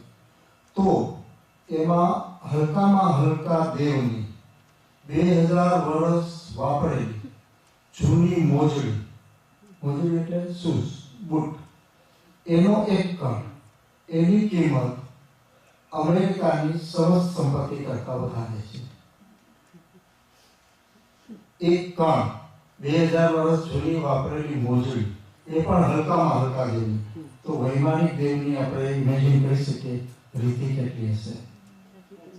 એ રીતિ અને રજકણ કે રીતિ વૈમાનિક દેવની સર્વે માન્યા પૂતગલ એક સ્વભાવ છે. મુનિ ભગવતનો અભિગમ કેવો હોય છે એ બતાવતી આ 2 લાઈન છે કે એવા વૈમાનિક દેવની રીતિ અને રજકણ એ બંનેને એક પૂતગલ સમાન એક સ્વભાવ જ માને છે. એને જોઈને મેં આંખ પોળી નથી થઈ ગઈ. તમારી આંખ પોળી થઈ ગઈ કે આ 2000 વર્ષ જૂની મોજડી એક કણ અમેરિકાની. આ જે સ્ટેટમેન્ટ એક કણ ની કિંમત અમેરિકાની 1 પૂજ્ય શ્રી ગુરુદેવે 1992માં આવું વચન ઉચ્ચાર્યું હતું આ ગાથાના વિષયમાં. તો અત્યારે તો અમેરિકાની સ્થિતિ ડાઉન થઈ ગઈ છે, એટલે આપણે અડધો કણ લઈએ, અડધો કણ ઇઝ મોર દેન ધ અમેરિકાની સ્થિતિ. તો આ સર્વે, આમાં સર્વે એટલે રજકણ અને રિદ્ધિ વ્યવહાર કે બંને વચ્ચે જે કે પણ આવી જાય ને એ બધા સર્વે એક પૂતગલ સમાન જ માને છે. તો આપણે જોઈએ કે આ જે પૂતગલ સ્વભાવ માને છે એનું કારણ શું છે? કારણ કે એને આખું જગત સોનાનું થઈ જાય ને તો પણ તૃણવત જ લાગે છે. એને કોઈ એની વેલ્યુ નથી, કારણ કે પોતાનો આત્મા એ મહામૂલ્યવાન અને પરમ પદ સમાન માને છે. તો આપણે જોઈએ કે આપણી વેલ્યુએશન કેવું છે. હું તમને બતાવું. 3 વસ્તુ છે. આ શું છે? પથ્થર છે. આ શું છે? કોલસો છે. અને આ ડાયમંડ છે. ડાયમંડ છે. તો આ પથ્થર, આની વેલ્યુ તમે શું કરશો? કઈ બાર રસ્તામાં મળે છે. આ few cents. આનું ના વેલ્યુ few thousand dollars. તો આ અને આમાં શું ફરક છે? આ જે વેલ્યુ છે આમાંથી વેલ્યુ છે. કોલમાંથી હજારો લાખો વર્ષો આ કોમ્પેક્ટ થઈને આ ડાયમંડ બન્યો છે. પણ આપણે કોઈ અજ્ઞાનીએ આની વેલ્યુ કરી $1000 તો આપણે એને માની લીધું છે, અને આને few cents, કારણ કે આ બહુ રેર છે, આ કમ્પેરેટિવલી અવેલેબલ છે. તો આ રીતે આપણે ત્રણેય પૂતગલ જ છે, પણ આપણે કેટલું બધું વેલ્યુએશન કરીએ છીએ. જ્યારે મુનિ ભગવાન સર્વે માન્યા પૂતગલ એક સ્વભાવ છે. તો પરમ કૃપાળુ દેવ એક વખત દેવકર્ણજી મુનિને પૂછ્યું કે તમે આ પરસદામાં વ્યાખ્યાન કરો છો તો સ્ત્રી જોઈને તમને વિકાર નથી થતો? તે કહે છે કે શરીરમાં વિકાર નથી થતો, પણ મનમાં વિકાર થાય છે. પછી દેવકર્ણ મુનિ તરત જ પૂછે છે, કાઉન્ટર ક્વેશ્ચન કરે છે કે તમે આ હીરા બજારમાં અને આ લાખો હીરાનો વેપાર કરો છો તો તમને વિકાર નહીં થતો? તે કે અમે તેને કાળકોટ વિષ જોઈએ છે. કાળકોટ વિષ એટલે કે હલાહલ છે, કે જે સમાન એને માનીએ છે, એટલે કે અમે કોઈ વેલ્યુએશન કરતા નથી. તો મુનિ ભગવતને તો શું અભિગમ હોય છે? સકળ જગત તે એઠવત, આત્માથી સૌ હીન, અને આખું જગત સોનાનું થઈ જાય તો પણ અમે એને તૃણવત માનીએ છીએ. તો મુનિ ભગવંતનો કેવો અભિગમ હોય છે પૂતગલ પ્રત્યે, એ આ ત્રીજી અને ચોથી લાઈન બતાવે છે. હવે આપણે ગાથા 11 અને 12નું ધ્યાન અભ્યાસ કરશું, એના પછી પારાયણ કરશું અને એક દિશાનું શ્રવણ જોઈશું. ગાથા 11 અને 12નો ભાવ દ્રઢ કરવા હવે આપણે ધ્યાન કરીશું. હળવેકથી આંખો બંધ કરીએ. હે પરમ કૃપાળુ દેવ, આપની કૃપાથી હું બાહ્યાંતર નિગ્રહપણે વિચરી રહ્યો છું.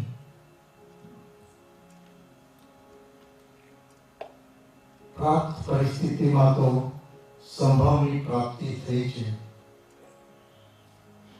પરંતુ મારી જાતની વિશેષ કસોટી કરવા માટે હું સામે ચાલીને પ્રતિકૂળ પરિસ્થિતિ ઊભી કરું છું.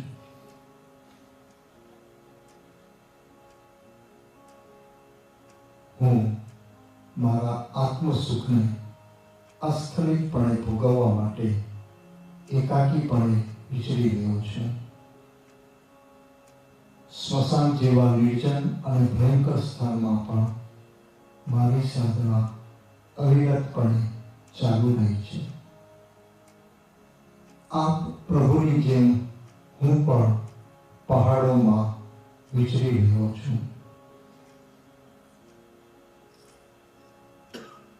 વાઘ સિંહ જેવા હિંસક પશુઓનો મને સંયોગ થાય છતાં પણ મારું આસન અડોલ રહે છે.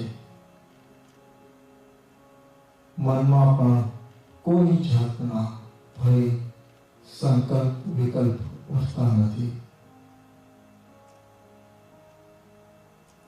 મને તો એમ લાગે છે કે અશરીરી દશાની પ્રાપ્તિ કરવામાં સહાય કરનાર મારા પરમ મિત્રનો જાણે યોગ થયો છે.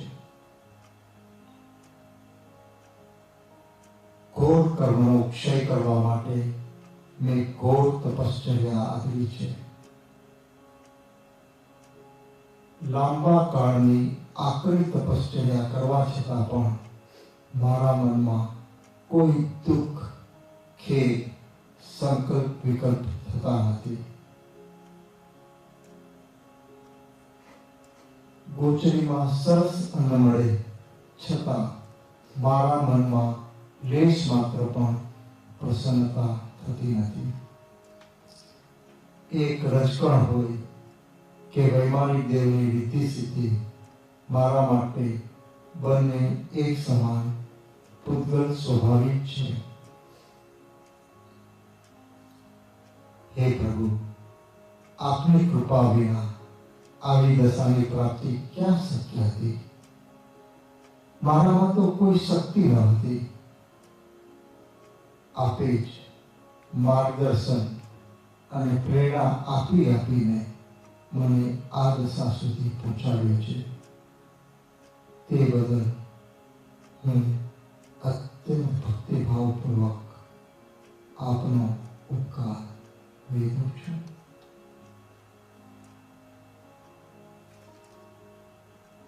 ઓમ શાંતિ શાંતિ શાંતિ.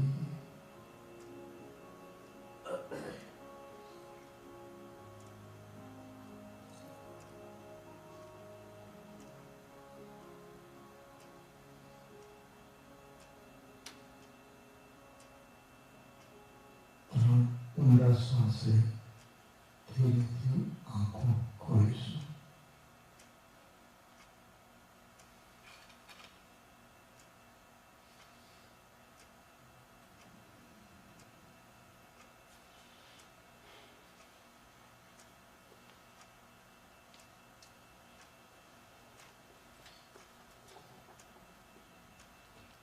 કાલથી આપણે શપથ શ્રેણી ચડવાની છે, તો દીક્ષાના ભાવ કરતો એક સવાલ સાંભળી ગયું.